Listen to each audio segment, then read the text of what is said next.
For to miss. So tune in to Cliff Views Online from 10 a.m. to 1 p.m. It's the Dairy Cottage Industry Symposium at Kendall Camp and Conference Center in Mandeville, Wednesday, March 19. All this and more only on Nationwide 90 FM, the new revolution in media. This broadcast is brought to you by the Jamaica Dairy Development Board. Big news! The Big Bite Food Safety Show now airs on Nationwide 90 FM with your host, Alison Richards, the Food Safety Girl. Join Alison every Tuesday from 1 to 2 p.m. as she serves up expert advice, tips, and insights on everything food safety. Stay informed, stay vigilant, and remember, food safety is everybody's business. Don't miss a bite of the action. Tuesdays at 1 p.m. only on Nationwide 90 FM, the new revolution in media. In our next episode, we'll be reading between the labels. What you need to know.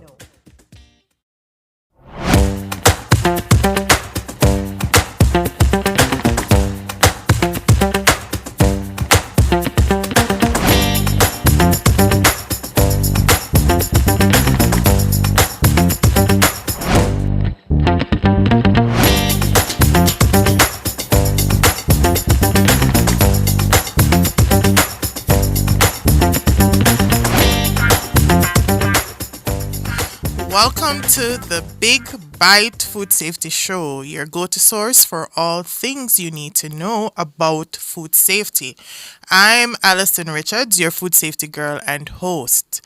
Today, we're talking about something that affects every single consumer: food labels. Whether you're in the supermarket looking at a product's ingredient list, checking for the best before date, or reading the weight on the packaging, food labels gives us important information that can impact our health, our food choices, and even our wallets. Today, I'll be breaking down what all those labels really mean and how to make sense of them when you are shopping. And we've got a special guest in studio with us today, Dr. Wendell Richards, a label expert with over 20 years experience in labeling regulations. And he'll be joining us soon to walk us through all the important details. The title of today's show is Reading Between the Labels: What You Need to Know. Now, before we get into today's show, I have a video I want to share with you for my YouTube viewers. I'd love for you to watch it, and you're going to tell me if you think this man in video has a valid concern and why. I want you to share your thoughts in the comment section. And if you're not joining us today via YouTube, you can always send your messages to our WhatsApp line here at 876-280-6629. That's 876-280-6629. We're going to have that discussion. I want you to send your feedback in for us to hear what your thoughts are on that video. So we're going to play that video right now. The wife picked these up for me. I thought, oh, they look nice. I said, are they gluten-free? Oh, yeah. Anyway, she had a quick scan of the ingredients from the shop. And anyway, I had a look, and it says may contain peanuts and tree nuts on this label that's been stuck over the original ingredients. And if you go underneath, you can see on the original bag, it says may contain wheat, gluten, peanuts and tree nuts. So it's a good job they haven't stuck the label over it properly, because I probably would have eaten them if I hadn't have seen that bit underneath. So I think Global Goodies Limited need to be getting a little email off me about this. And if you do find them, do see them anywhere, and the label is stuck over them properly, then don't buy them, because that label is wrong. All right, so we're seeing there for all listeners who are not able to see what's happening. This gentleman has a bag, I think it's a food item. It's a packaged food item, and they have a label sticked onto the back of the bag indicating that the food packaging contains a particular set of allergens. However, the sticker label is intended to cover the existing label on the packaging, which also has an additional allergen. So, of course, we're having a case of mislabeling here. So, do you think that's a valid concern? Do you think, it's very important for us to be indicating what it is, or knowing rather what it is that we're consuming via our food labels? So we'll get into that discussion a bit on from now. But we'd like to move forward, and what would a food safety show be without food safety news and update? Our first news item for today is rather important.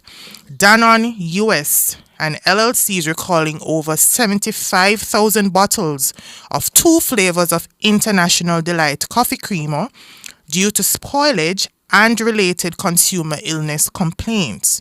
The recall affects the hazelnut and Cinnabon classic cinnamon roll flavors and has been classified as a class 2 risk, indicating a low probability of serious health consequences, but potential for temporary or reversible effects. The affected products were distributed across 31 states, and the recall includes batches. So one thing that is very important that I wanted to communicate with you guys today is that recalls are usually restricted to a specific batch of a product. So it's not the entire brand, because I know I did post this video on my social media account and somebody commented that they would never be shopping this brand again and why are they still on the supermarket shelves. But I just wanted to reinforce that recalls are usually restricted to a particular batch code, which I do have a photo of. That's a photo of the actual product, which I know is actually distributed in Jamaica. However, what I'm not able to confirm is whether or not this particular codes, the codes that are affected in this recall, if they are actually here. Now, the reason for the recall is that the product has undergone some amount of spoilage, and this may have resulted from microbial contamination, and it can result in product degradation. Now, it's very important that if anyone finds these products in their possession, of course, you do not eat it. And if you do have any symptoms associated with any nausea or digestive discomfort, you are advised to seek medical attention immediately. So there we have it. Via our YouTube stream, we have the details of each of these products, the item description, the UPC code, the best before dates, production date, the product quantity, and the recall number for both flavors, our Hazelnut International Delight Coffee Creamer and our Cinnabon Classic Cinnamon Roll International Delight Coffee Creamer. So moving on to our second news item is that South Dakota in the US has become the new state that has officially passed a new law prohibiting the use of public tax dollars for the research of purchase of cultivated meats. Now, these cultivated meats have stirred up some discussion amongst government officials as it relates to the safety of these cultivated meat. And by cultivated meats, I'm talking about our meats that are made in labs. So we're talking about, I think we have a photo here for display, our Beyond Meats and all those meats that are not naturally coming from our animals. South Dakota has become the 4th state to actually pass a legislation to protect the interest of traditional animal agriculture. The 3 other states that have created bills against this move is Nebraska, Alabama, and Florida. Our third news item for today is that the World Food Safety Day theme has been announced. Now, World Food Safety Day is an initiative by the Food and Agricultural Organization and the World Health Organization, and it is an initiative aimed at bolstering and improving consumer awareness as it relates to food safety. So the idea for this day, which is usually celebrated June 7th of each year, is just all about food safety. And if I am the food safety girl, of course I have to talk about this. So this day is all about food safety. FAO, in collaboration with WHO, mandates government signatories such as Jamaica to carry on the work of food safety, to promote food safety. And this year's theme is Food Safety Science in Action. Now, June 7th this year is actually a Saturday, but of course, you can expect that the Food Safety Girl is going to be carrying on with herself because it's World Food Safety Day. So you can look out for some interesting interactions as it relates to, promoting food safety, looking at how science has played a part in ensuring that consumers get safe food. Now, our fourth news item for today is that in August of 2024, 7 people in the Northern Territory of Australia fell ill after consuming wild hunted kangaroo meat contaminated with Salmonella munchen. The outbreak affected 6 males with symptoms including diarrhea and abdominal pain. Now, the incubation period for this illness was 24 hours and 2 persons were actually hospitalized, even though they recovered. Now, the contamination likely occurred during improper butchering and poor storage conditions. The kangaroo was reportedly left in a pickup truck overnight with temperatures exceeding safe storage levels. Now, we have there on our screen some, I would want to call it, carcasses of kangaroo. And it's pretty interesting because when I saw this news, I don't know how many of you have actually had kangaroo meat before.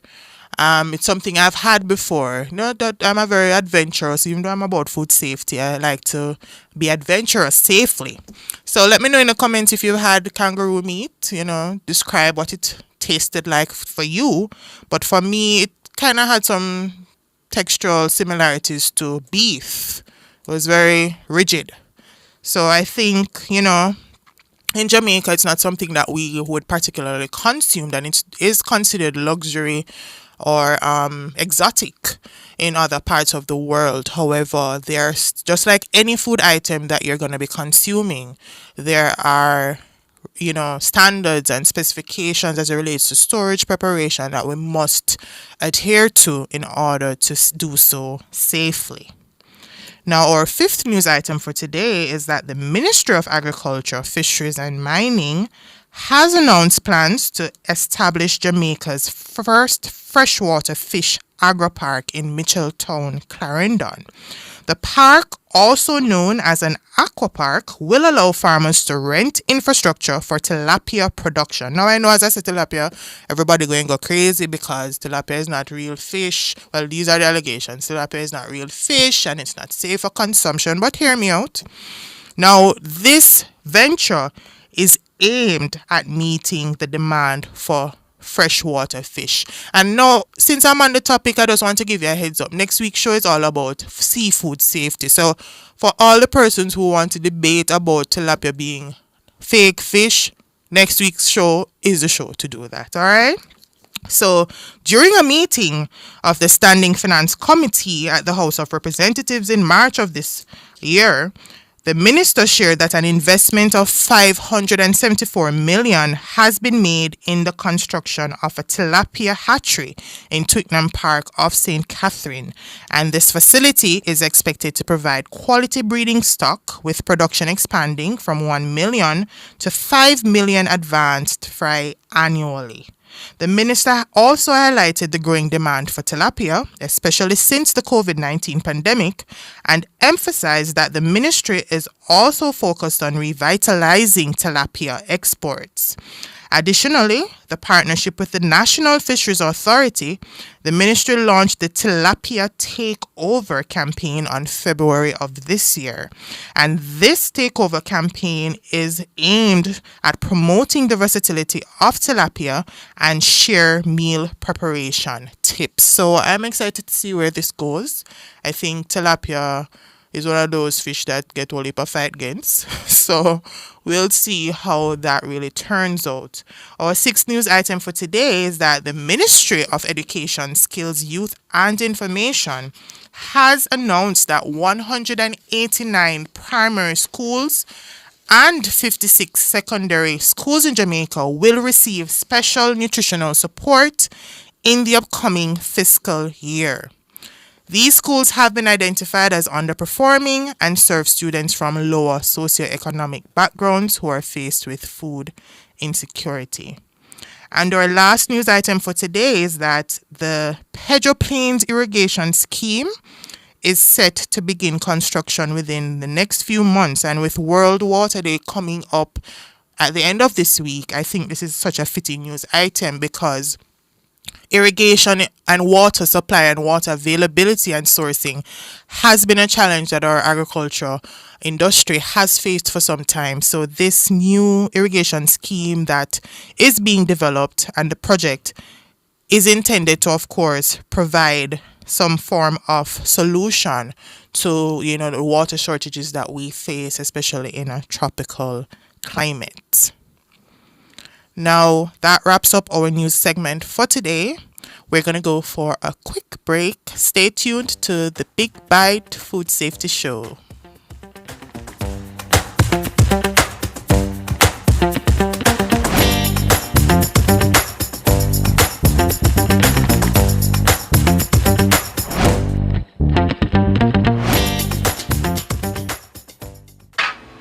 So, Bonnie, you renew your road license yet?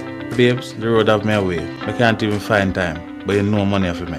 Because see, I shall out them money the back for late fee and record fee when you sit down make your road license expire for you. Well, transport authority so we can apply online. And that me I got to know. Operators of public passenger vehicles and commercial carriers, renew your road license before April 1 and avoid late penalty. A message from the Transport Authority. Hiring is tough. You spend weeks, maybe months searching but still can't find the right fit. And even when you do, onboarding, payroll, and benefits become another headache. Stop wasting time. Let Talent Box Caribbean do the work at a fraction of the cost. From sourcing to interviewing, we do it all. Don't settle for the wrong hire. Schedule your strategy call today. Call 876-960-0066 or visit www.talentboxcaribbean.com. Talent Box Caribbean, connection made easy.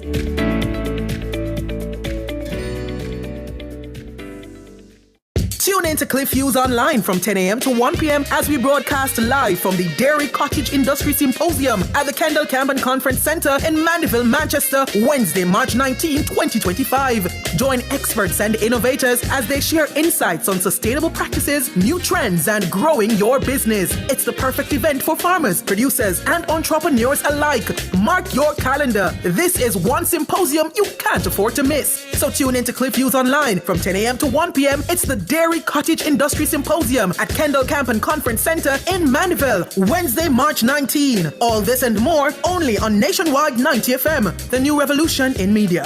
This broadcast is brought to you by the Jamaica Dairy Development Board. Tune in to Nationwide 90 FM, the new revolution in media. Stay ahead of the curve with our cutting-edge reporting and accurate breaking news coverage. We are having an earthquake. Oh, God. Hear it here first on Nationwide 90 FM. Tune in, turn up the volume, and listen. We bring a mix of news, entertainment, and sports to your lives. Nationwide 90 FM's live and continuous coverage of the World Championships in Budapest, Hungary. News and discussions week mornings. Coming up in the news at 6 for this morning. Entertainment in the afternoons, then news again in the evenings. Nationwide news at this hour, fired. Also tune in to the entertainment and sports shows in the nights and on the weekends. It is Boy Things After Dark right here on Nationwide 90 FM. Everything is news, from current affairs and entertainment to sports, business, and other categories. Nationwide 90 FM. This is Beanie Man. Give it to them. Zaga, Zen. From every whisper to every commotion. That's rubbish. The KSAMC cannot investigate itself. Every news story unfolds here first at Nationwide 90 FM, the new revolution in media. Every sound is a story, and every story we share is news.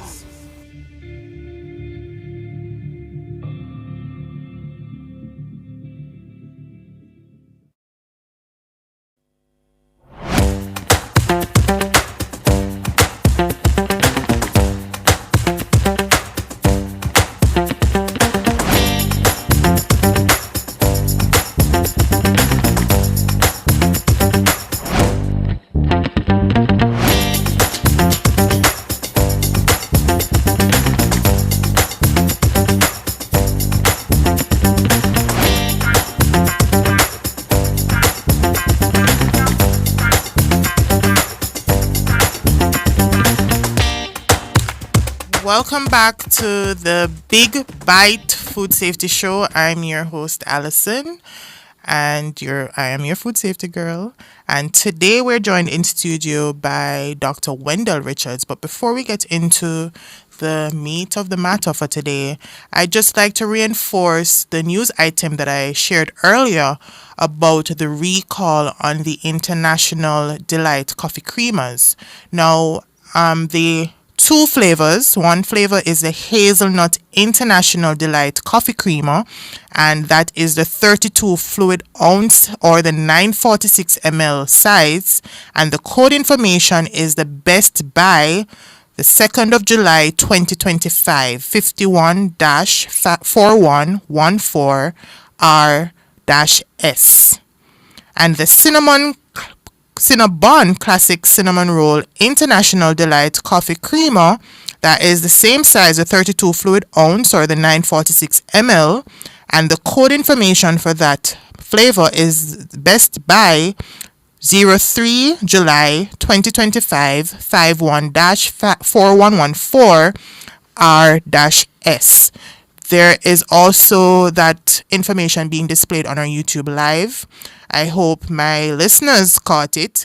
And if you did not, feel free to head on over to my social media accounts where I actually have that information available. Now, just to close out the news segment, and now remember today our topic is all about reading between our labels. You know, what is it that you need to know as a consumer heading out into the consumer space? Every single food product that you buy is required to have a label. And here with me is Dr. Wendell Richards, who is a label expert, a regulatory affairs and regulatory science expert with 20 years of experience. So it doesn't get any better than this. The food safety girl has brought the expert here today. Welcome, Dr. Richards. Good afternoon, and thank you for having me. Great. I'm a bit closer. Yes. So we're here to talk about food labels. First topic, because let's not take it for granted. Somebody might not actually know what a food label is. So let's just talk about it. What is a food label? Oh, well, the label actually gives information on what is in a package or container. Okay. Okay. It tells you the components that make up that particular food, the nutrients, the preservatives, flavoring, enhancers, that type of things, additives, whatever.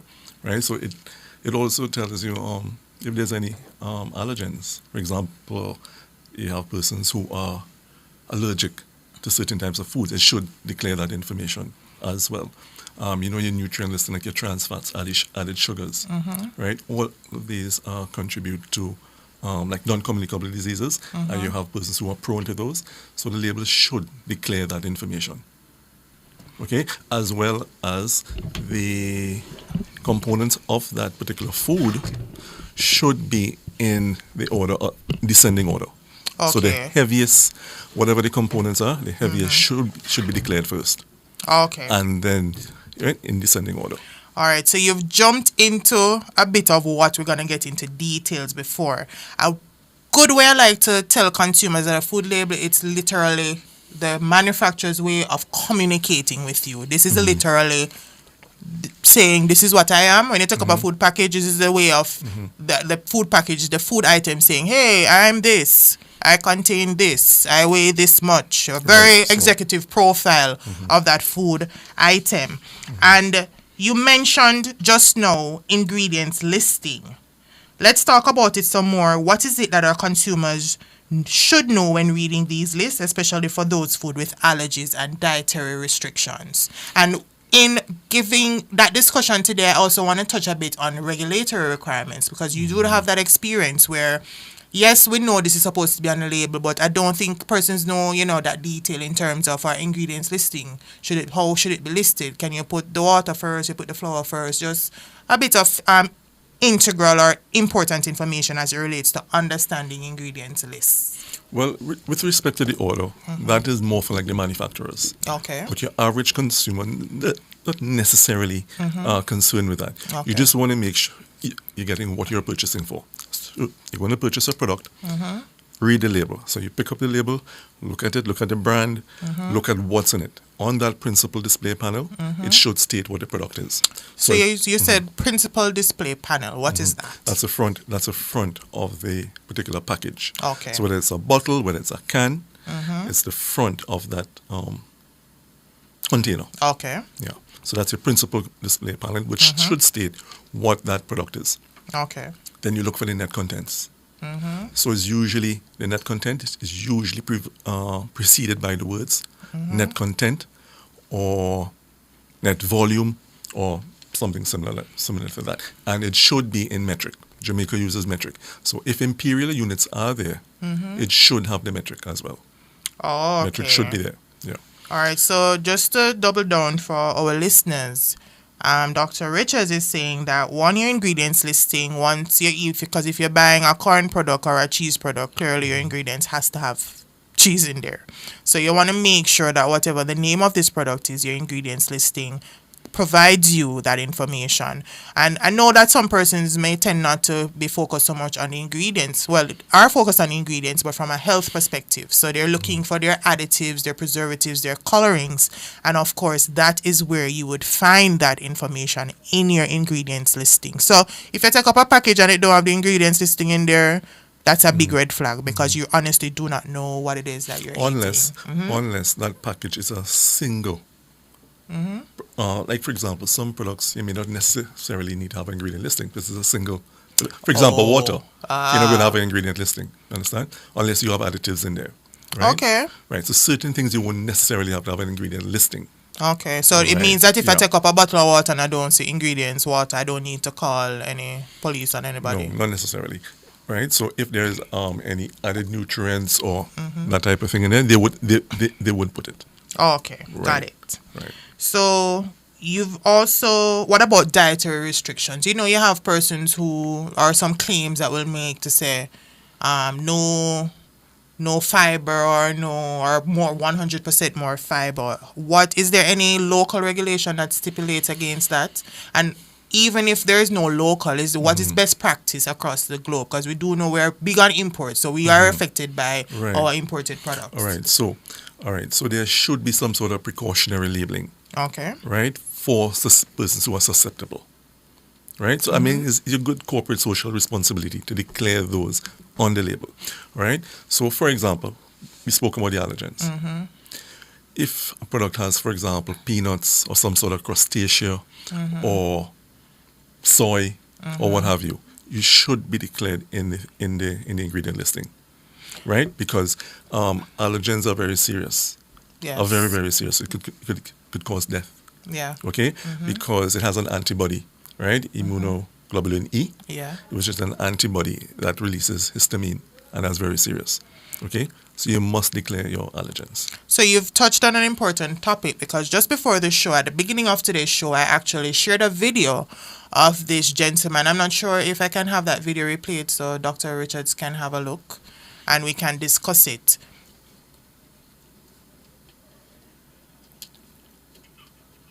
Okay, so in this particular video, a gentleman shows a video where he bought a package of food packaged or item, and there appears to be a sticker label over the original sticker. But on the sticker label, it has an allergen declaration saying that this product may contain protein, soy, whatever. But then that original label was not adequately covered, so you could still see a part of the allergen declaration which had gluten on it. So of course that was an issue of mislabeling. So we're gonna show that video real quick, and then after the break we're gonna continue the discussion.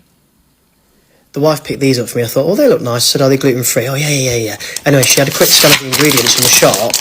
And anyway, I had a look, and it says may contain peanuts and tree nuts on this label that's been stuck over the original ingredients. And if you go underneath, you can see on the original bag, it says may contain wheat, gluten, peanuts and tree nuts.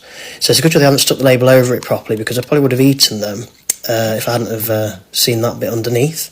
So I think Global Goodies Limited need to be getting a little email off me about this. And if you do find them, do see them anywhere, and the label is stuck over them properly, then don't buy them, because that label is wrong. Okay. Interesting, huh? So before we get into the discussion about this particular video, we're going to go for a quick break. Please stay tuned to the Big Bite Food Safety Show. Your girl Allison is here waiting.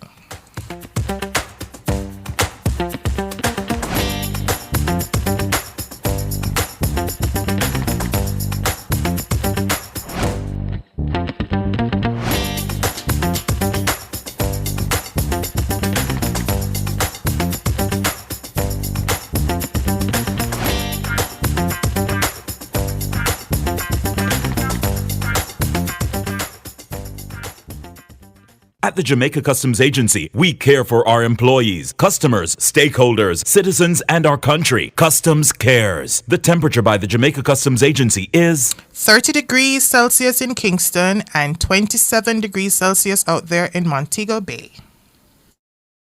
Tune in to Cliff Views Online from 10 a.m. to 1 p.m. as we broadcast live from the Water Means Food World Water Day Forum and Training Session at Ebony Park Heart Academy, Osborne Store, Clarendon on Thursday, March 20. Join us for exciting displays, exhibitions from agricultural agencies, on-the-spot prizes and giveaways. Plus, get practical training on water use efficiency for your farm. Don't miss out. Come learn, connect, and celebrate World Water Day. So tune in to Cliff Views Online from 10 a.m. to 1 p.m. It's the Water Means Food World Water Day Forum and Training Session at Ebony Park Heart Academy, Osborne Store, Clarendon on Thursday, March 20.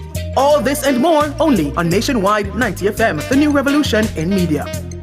This broadcast is brought to you by the National Irrigation Commission Limited. Irrigation, making the difference in agriculture.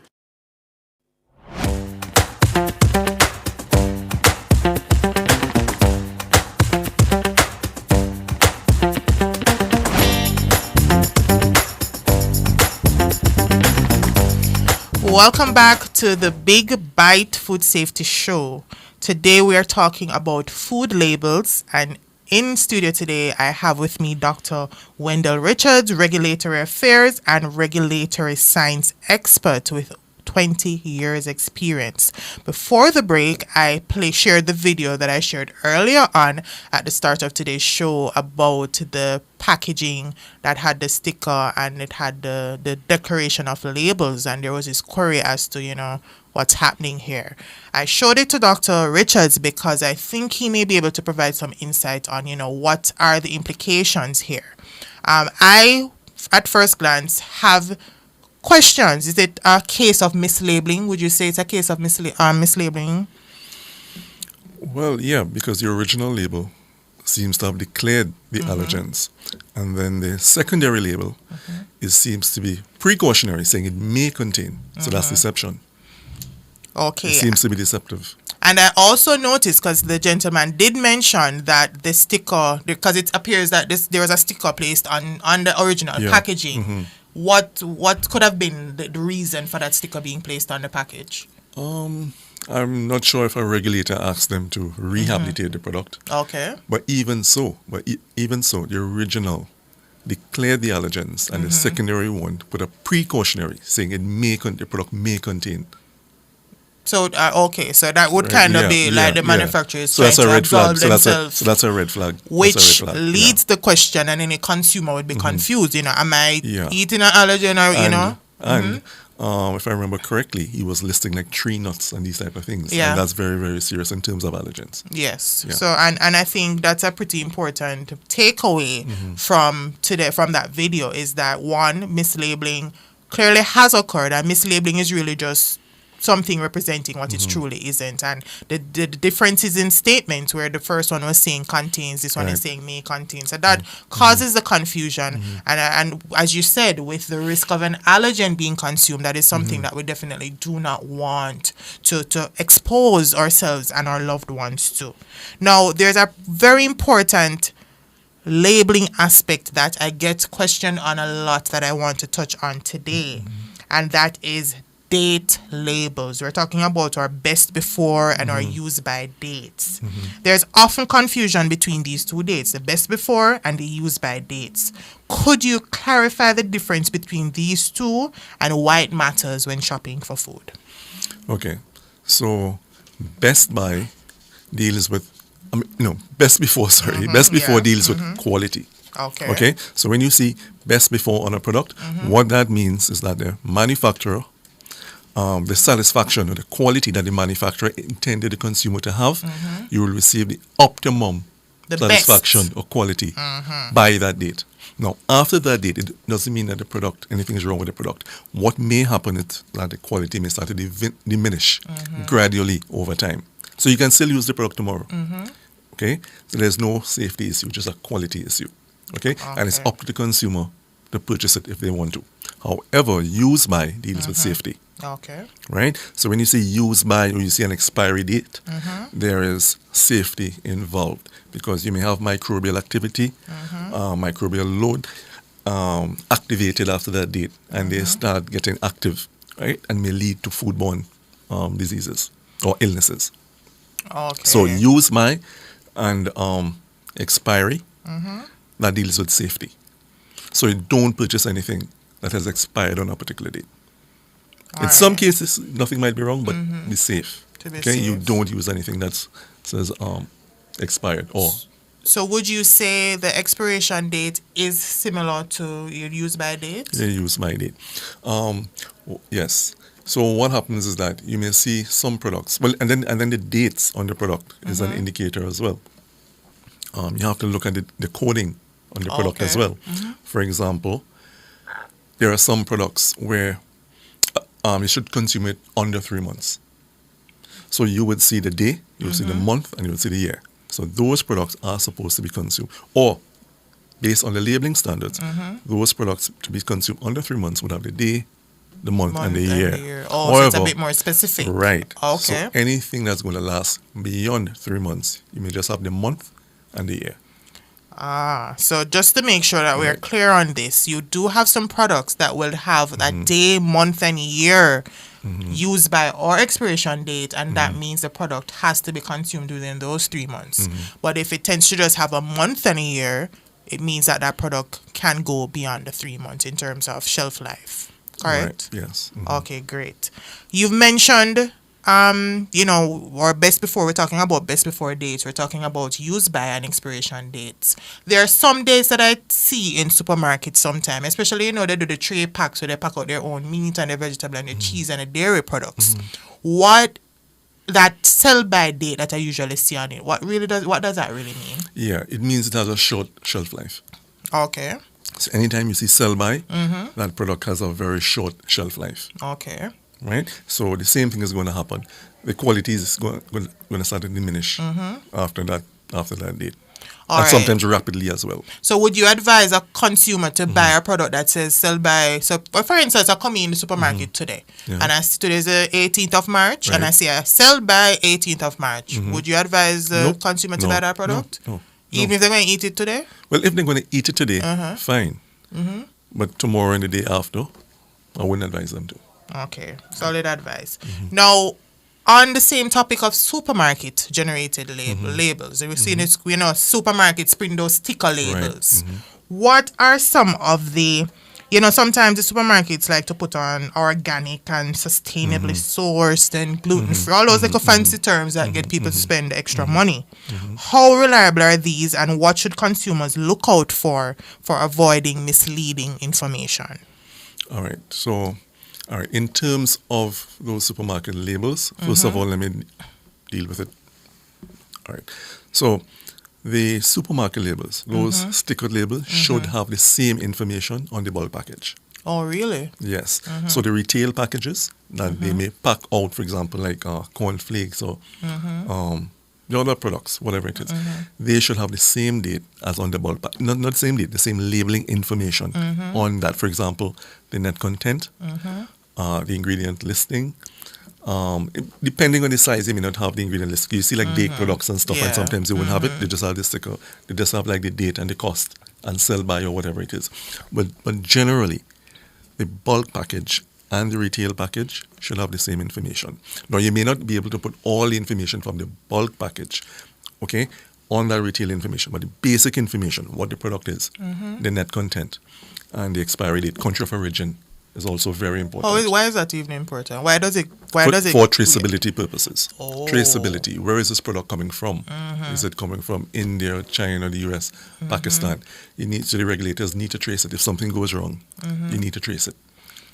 And Solid also, point. and the batch code and lot numbers as well. Very important in terms of tracing, because something may come from a particular place, but it's not all the lots and all the batches. It's a particular lot that is the issue. So you will help the regulators trace that product back to source. Okay, that's So very those are important things to look for. Information. Right. And you mentioned sustainability and organic and stuff. In Jamaica, there are no standards or legislation for that. However, the imported products may have it. So what you look, sometimes they have like a little logo referring to the certification. You can look for that.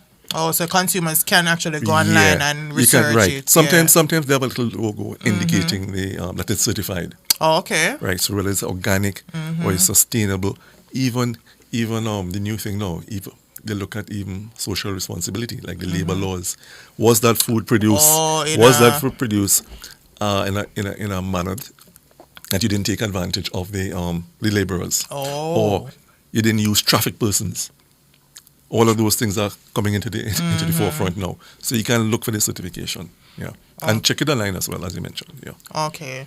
So let's talk a bit about nutritional information. I do know that now the current food labeling laws in Jamaica does not require for there to be a nutritional facts panel on food items. However, as I said before, Jamaica is an exporting country. We also do import food items, and persons are becoming more health conscious. So me in particular, when I'm on a strict thing, I'm counting my calories, and I want to make sure that whatever this nutritional fact panel is saying is actually true.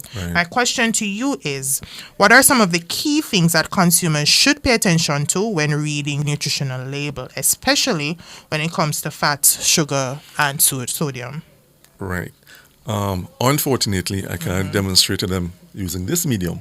I think we do have an image of the nutrition facts panel for our viewers. Right. Yeah? So that's very good. All right, good. So the thing is, when you're looking at the label, now some persons think it's complicated, right? So it's not all that complicated. But let's say you're looking at, first thing you look at is the servings per container. A lot of persons don't realize you don't have to consume everything in a particular container. So it has the servings per container and it has the serving size. So you may want to use 1 cup of the product or whatever it is. So on this particular label, it says 227 grams, right? And it also says 280 calories per serving. So the calories is the amount of energy you're going to get from one serving. And then you go down to the nutrient listing. So there you have total fat 9 grams. So let's say you consumed 2 servings. Okay? You would actually be consuming 18 grams of fat. And I don't think a lot of people know that. Right? So let me say that again. So let me say that again. For everybody again. This particular package or container, it says 4 servings per container. And the serving size for 1 cup is 227 grams. Yeah. 1 serving, you're going to obtain 280 calories from just 1 serving, which means you're going to get that 280 refers to the amount of energy you are going to get from 1 serving. Yeah. When you go down, then you have to look at the nutrient listing, especially those persons who are susceptible to the non-communicable diseases. The total fat in this particular instance is 9 grams. Yeah. Let's say you consume the entire can or package, you'll be consuming 4 36 times that 9 grams. Yeah. Let's look at the cholesterol, which is very important. 35 milligrams of cholesterol. So if you consume 2 servings, that would be 70 milligrams. Let's say you have high cholesterol. You would just be putting added burden on your body by consuming the 35 grams. Same thing for sodium, persons with hypertension. 850 milligrams. So if you consume 2 servings, that's 1,700 milligrams. Yeah, that's a lot. That's a lot. And if it's 4, that's almost 3,200 or 33. Yeah. Right? So you have to be very careful where that is concerned. Okay? And by looking at the label, and this is one of the, I don't want to jump in, I don't know if you're going to ask. And another important thing, you have the daily percentage values on the right-hand side. Yeah. Anything more than 5, anything more than 20 is very high. Okay. 5% or less is low. So you have to look for that. Anything above 20 is high. So if you are hypertensive, you see 37%. Yeah, you definitely You don't shouldn't want be to consuming that particular product. You definitely don't want so to anybody who's hypertensive should not be consuming that particular product.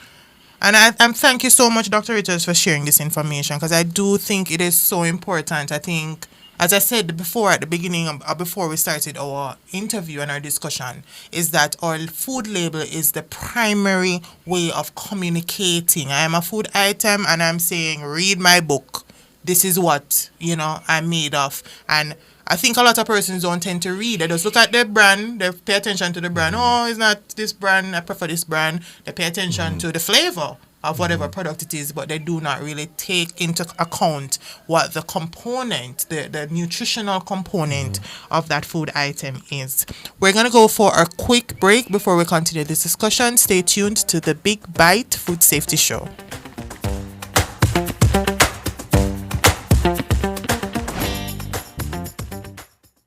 Me grew up as my granny save her money under her mattress. But at an old time something. That's where I save my money in the bank. And become a one buy a little house, we also save in a building society. We have to be smart with how we save our money. So what if the bank crash? Well, that's where JDIC comes in. Make I tell you something. With the JDIC Deposit Insurance Scheme, once you save your money in a commercial bank, merchant bank, or building society, your deposit is covered up to a maximum of $1.2 million per depositor per financial institution if the institution fails. All the information that you need is available at jdic.org, and you can follow their social media platform for more information. JDIC, protecting deposits for you and me. Revamp your space with unique living, sleek fixed and sliding shower panels, shower systems and faucets, stylish vanities, LED and non-LED mirrors, basins and kitchen sinks, closet and storage solutions, hanging aids, and more. Available in different finishes and sizes to match your style. Transform your space and visit us today at shop number 6, 30 Dunrobin Avenue, Kingston 10. Call us at 876-755-3661 or visit our website at uniquelivingja.com to shop. Hey there, commuters! Big news! Your JUTC SmartFare cards are here! It's time to swap out those old Smarter cards and step into the future of easy, efficient travel. We know transitions take time, but let's get started. Here's how. Grab your Smarter card and your ID. Bring it to any JUTC ticket office. We will then switch you to a SmartFare card. Top up and voila! Your brand new SmartFare card is ready to roll. No stress, your balance moves with you to your sleek, upgraded SmartFare card. So, out with the old, in with the new. Right, with SmartFare.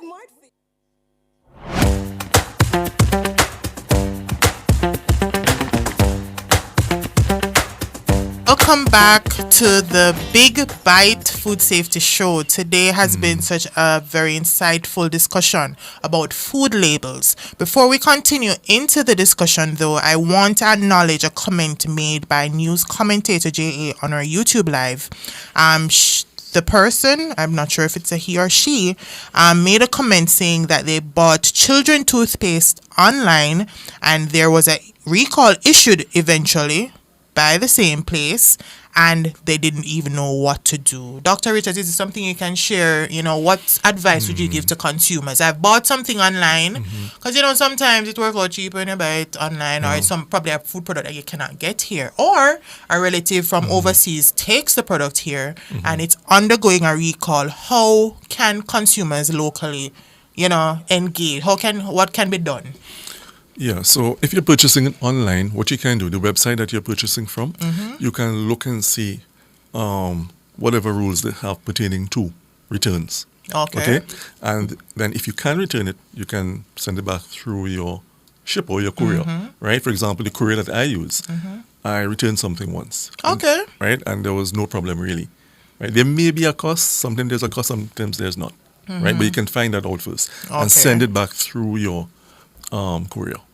Okay, that's some great insight. Now, to continue our discussion on our food labels, you mentioned earlier at the start of our discussion about weight declaration. What is it that your label must have as it relates to weight? Yes, the net contents. And what is the net contents? The net contents is the food in the can, Okay. right? Minus the weight of the can, Oh. right? So that net contents referring to what is in that can or what is in the package. For example, you may buy a big package of, let's say, different types of cereal. And you may have 10 boxes, right? So they may say net contents 10 boxes. They may be dealing something with weight or something with volume. You see net content, or you see net volume. That is the food material, or the solid material in the can minus the weight of the can. That is what is referred to as net, or the weight of the package. That is what is referred to as net. Now, in Jamaica, we use metric. Okay. Right? So the metric should be there. So you'll say net weight or net volume 100 mils or net weight 5 grams. Now, if you have the imperial units, if you want to use, you can. But the metric should be there as well. Oh, so if I want to put like milliliter versus fluid ounce, Right. I have to put both. You can put both, but one you could put one in brackets, which is the imperial. You should be using metric, so that should be the outstanding one. And you can probably put the imperial. For those who still understand imperial, you can put that in brackets. So what if I see a product and it only has the imperial, like the ounce? And that would be a breach against the food labeling standards. Oh, and what can consumers do if that's the case? You can call the Consumers Affairs Commission. You can call the regulator. You can call the regulator. The Bureau of Standards would be a good place to start that National Compliance call. and Regulatory Authority. Okay, great. Now, we are seeing technology moving every day, new innovations. And as the expert here, are there any trends? How do you think, any new trends that are coming up as it relates to food labeling? Let's talk about that a bit. All right. Well, we mentioned sustainability a while ago. So persons want to make sure you're purchasing food that didn't have any adverse effects on the environment. Right? You have the organic foods. You want to make sure that there's no pesticide or fertilizer or even genetic engineering to produce that food. Oh. Okay? And then we mentioned the social responsibility a while ago. Yes. Right? Also, you can use technology. For example, it's difficult. For example, you have some manufacturers, even here in Jamaica. There are international companies, and they have manufacturing plants all over the world. So it's difficult. It's difficult to label a product for over 150 different countries. Yeah. So this is why sometimes persons complain, there's no English on the label. I'm seeing it as a foreign language. Sometimes the English is there, they just don't know how to look. Because these regulators are trying, or the regulators in that particular factory, they have to meet different labeling regulations for over 150 countries. Yeah, so that's very that difficult. can be tricky. So with technology now, you can probably use like QR codes. So these, where the additional information can go on the label, or barcodes, right? So everybody has a smartphone, or most persons have a smartphone. You can scan that code, and you get the additional information that you there. need. That's a very useful. So we're moving towards those type of things, right? Okay. Even the front of package labeling. So we mentioned the nutritional labeling a while ago, and a lot of persons find it difficult to read. So with front of package labeling, they give warning statements. For example, we talk about the fats or the trans fats. It would say high in, or it's added sugars. The sugars, high in sugars. Sodium, high in sodium. Okay, or low in. So, there is a Chilean, what is called a Chilean model, which is an octagon, black octagon, and it has these warning symbols. Okay. But in Jamaica, there was a bit of adversity where that was concerned, because the health professionals wanted that model. The manufacturers and importers are saying, no, the US, Canada, UK are our largest trading partner. Let us use what they are using as well, because it's going to additional cost to produce these labels. So there's a bit of a fight with that's going on for the past 3 years. Still trying to work that out. So there's a traffic light model where red means don't purchase that, it's high in this particular thing. Green, you can go ahead, it's low in this particular. Because I think the colors and nutrient. the shapes would be very effective in. Right. Because persons have an aversion to reading sometimes. Right. So I think the signage would be pretty useful. And then you have the hybrid one that gives you the information as well as the color. Okay. The nutrient information as well as the color. So that's the hybrid one. Then you have the traffic light, stoplight one, traffic lights, and then you have the single one, the Chilean model. Okay. Right. So yeah. That sounds pretty interesting. I know also that blockchain, I think there's an emergence that someone actually reached out to me the other day telling me rather that they have been partnering with a local agricultural agency in implementing blockchain as relates to detecting food fraud in our Jamaican coffee. Like that's actually something that they've been using, which I didn't even know it existed until the person reached out. So I'm hoping to get the person on the show to talk about it, because I think Jamaica tends to be behind as it relates to the implementation of so many things. As we had that issue with the curry last year. Yes. Right. So I think that is a very promising area to look in. Now, to close out our discussion for today, Dr. Richards, I would just like you to share what are some common mistakes that consumers make when they're reading food labels, and how can they better navigate the process to make more informed choices? Well, first of all, they should read the label, right? A lot of persons, as you mentioned before, they don't read the label. They look for their favorite brand and they pick it up, and when they get home, they realize it has this or that, and I'm adverse to this or whatever it is. So you need to get in the habit of reading the label, right? Your life and your health may depend on it, right? So look on the label, make sure what you're purchasing is actually in that can. As I mentioned, the principal display panel should state what it is. You're purchasing a bottle of water, it should say water, or spring water, or artesian water, or whatever it is. Right? Whether it is cornflakes, it should state what that product is. Okay. You look for the net contents. You look for the ingredient listing. You look for the country of origin. Most important, look for the country of origin. There's some telltale signs. When certain things are missing, you know that product is a low quality product. Oh, okay. Right? I see what you mean. And you look for your ingredient listing. Look for the potential allergens. Very important. You might be allergic to shellfish. Right? You might be allergic to soy. Peanuts, tree nuts, as mentioned in the video, right? So you have to look for those things. The product, look for the precautionary allergen labeling as well, because the product may not have a product that will contribute to allergens, but it may have been produced or manufactured in a facility where they're processing peanuts or dairy products and that type of thing, and there may be contamination. Those are some solid points, Dr. Richards, and thank you so much for sharing your valuable insights with us today. Now, it's clear that food labels are more than just numbers or text on packaging. They are crucial tools that empower consumers to make informed choices, or ensuring the authenticity of a product.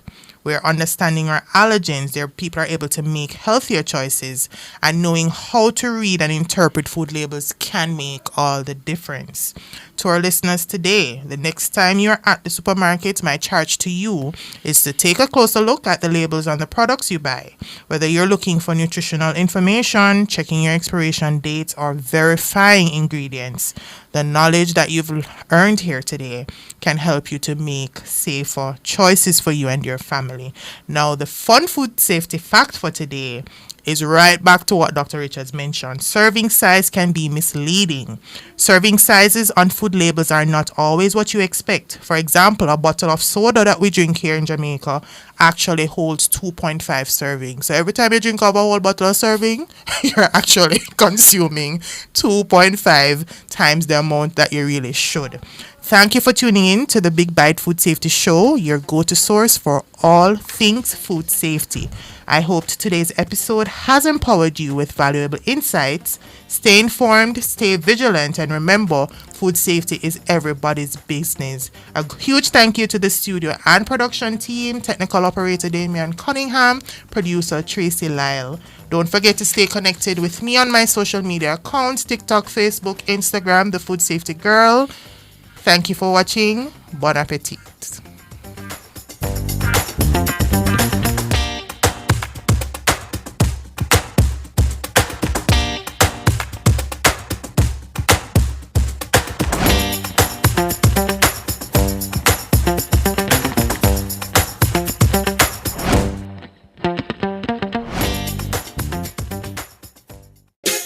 Total Tools is now open in Drax Hall.